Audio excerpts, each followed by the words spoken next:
Friend welcome to my YouTube channel Basant blog को आपण मानक स्वागत।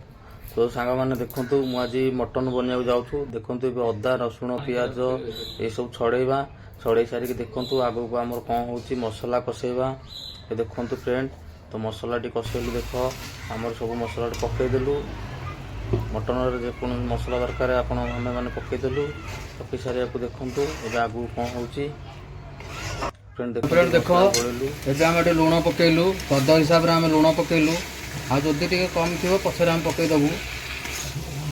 फ्रेंड देखु ये आज मामू आमर मटन रोसे कर सब कहले आज मु तो सब रोसे कर आज मुझे रोसे करी ये पूरा किशोर भाई का मटन स्टाइल रोसे हो किशोर भाई भी ये फेल है। किशोर भाई को होटेल को थोड़े मुझे जाइली खाली आलू को पानी झोल किंतु ये कहते आज मोबाइल मध्यम मुझे करमती खाली मटन को आलू पानी झोल दौरान आने किसी ना आ सालड देव तो खाली शुखिला सालड टिके। तो फ्रेंड जदि वीडियो टी भल लगुव जदि आम चैनल नुआ होते तो वीडियो को लाइक करेंगे चैनल को सब्सक्राइब कर जमार भूलुनि। तो चलते आगू देखा देखु ये मटन टी आमर हो आसला आ बास्ना तो एमती हो तो माने कही होनी। देखु ये 2 ରୁ 3टा सेटी होगला पर आम ये ओल्लेवा आउ देखो आलू को आम भाजिक रखीचे आलू को पकेवा आलू को पकई फिर सीटी हो सारापर आउ गोटे सीटी मारिदेले ये आम मटन रेडी होगला।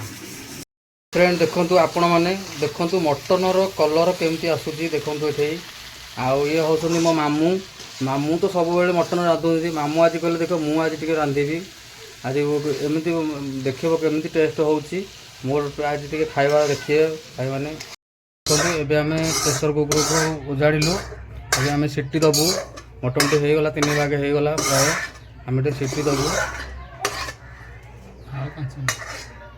देखो आम ये सालड करवा ये लंका नहींचे लेंबू नहींचे काकुड़ी नहींचे ये धनिया पत्र भी आम काटिचे। तो चलतु आम काकुड़ी आ टमाटो एवं लंका और लेंबू को आम भल भाव धोईदबा धोई देके आम सालड पाई गोल गोल करके काटिबा।